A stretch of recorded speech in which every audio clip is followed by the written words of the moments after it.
It's time to unpack your GameCube, turn off the lights, shut your door, and not to mention get an extra pair of underwear, because it's time to return to the terror and revisit the evil, which puts the evil in Resident Evil.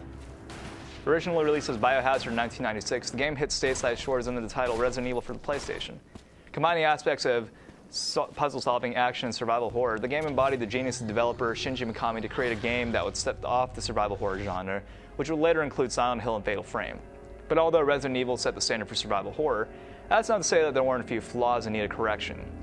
Which brings me to my point, just in case you want to know why I was still talking. In 2002, Capcom re-released, or in better terms, completely revamped the maiden voyage of the series, as Mikami stated the GameCube version would be almost 70% different from the original. And with promise of difference, different the new game was.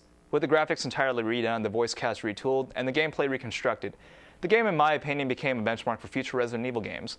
But while the aesthetics of the game appear beautiful, the strength of the re-release resides within the gameplay. I mean, for God's sake, you can finally run and do the 180-degree turn. Remember in the original when you thought you killed that hunter only to find that he was still alive? Well, now you can turn around to shoot that f***er down.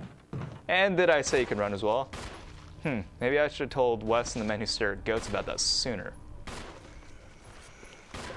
Yeah, whatever, I'm not going to moonwalk. Aside from the fundamental changes, the game now allows you to use various defense items in the unfortunate event an enemy apprehends you. Basically, the defense items momentarily prevent enemies like mutant dogs from mauling you to death. Well, I can just imagine Michael Vick in that situation. I mean, yeah, whatever. Anyways, although both Jill and Chris can use daggers, the taser is reserved for Jill while the flash grenade is reserved for Chris. And of course, for anyone who's played the GameCube version, you'll soon find out why the flash grenade is so damn fun. In addition, puzzles have almost entirely changed, if not gotten immensely more difficult.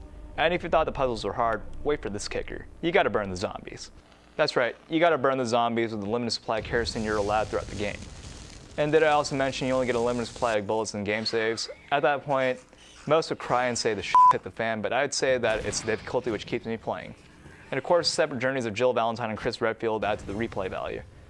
For the most part, the plot remains largely unchanged as the game is a remake rather than a separate installment. I mean, you can't get any better than power crazed Wesker, who strangely wears sunglasses in the dark, zombie-infested forest. That's just like walking through a minefield with a blindfold, come on. Either he's crazy or Stars is too slow to spot a dead giveaway on that level. But all discrepancies aside, the game hosts a wide array of T-virus infected creatures such as zombies, spiders, and sharks. Overall, expect a beautifully developed game and second take on the first installment of the franchise.